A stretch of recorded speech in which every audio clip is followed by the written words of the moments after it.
keep us posted. Joining us now, Meg Strickler, attorney, because people wonder here. Good to see you, by the way. Good to see you. I mean, could charges be filed here in all this? And if so, what would they be? Are you looking at jail time? How could this go?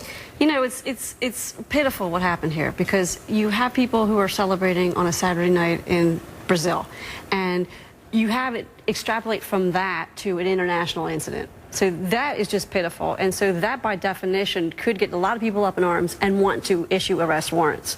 Now, when you have two different countries, this complicates issues profoundly. Now, we don't know what happened, but I think technology is going to be what kills this case. As you've seen, we've gotten different videos showing things that depict wrong aspects of what's been told in stories.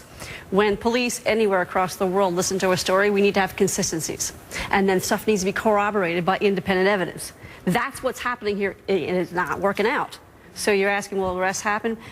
If you are in Brazil, still, perhaps. Now, you're going to probably say, well, can we get him from the United States? Well, that's going to complicate life, because why would we want to go through all the extradition aspects of this, the expense, the time, the international uproar over it, over a situation that ultimately isn't human rights violation, right, mass corruption, etc. And again, this is an if. We're not sure what went down, if there's anything false in all of this. So, but we're just going down. If there is, then what happens next? And you mentioned Ryan Lochte. Yeah. He's a big name. Could he be extradited back to Brazil through all this? Now, you use the key word, big name.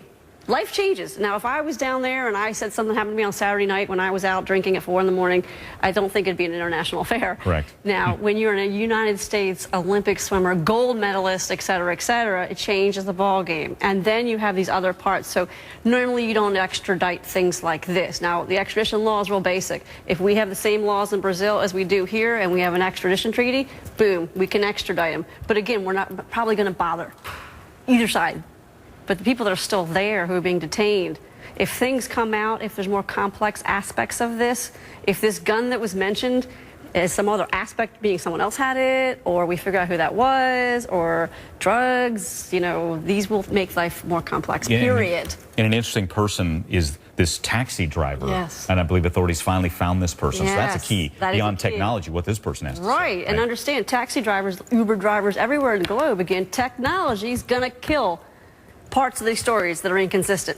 Corroborating evidence, independent corroborating evidence is what's going to make this or break this case. Got it. Again, want to reiterate in all this, we're still waiting for everything to be fleshed out here. Ryan Lochte's attorney said the story is true. Ryan Lochte told Matt Lauer that the story is true, and there's no way he or any of his fellow swimmers would make up a story like this. So again, we'll see how it all unfolds. Meg, thanks for your expertise as we wonder what could be down the road. Now this, Sylville Smith.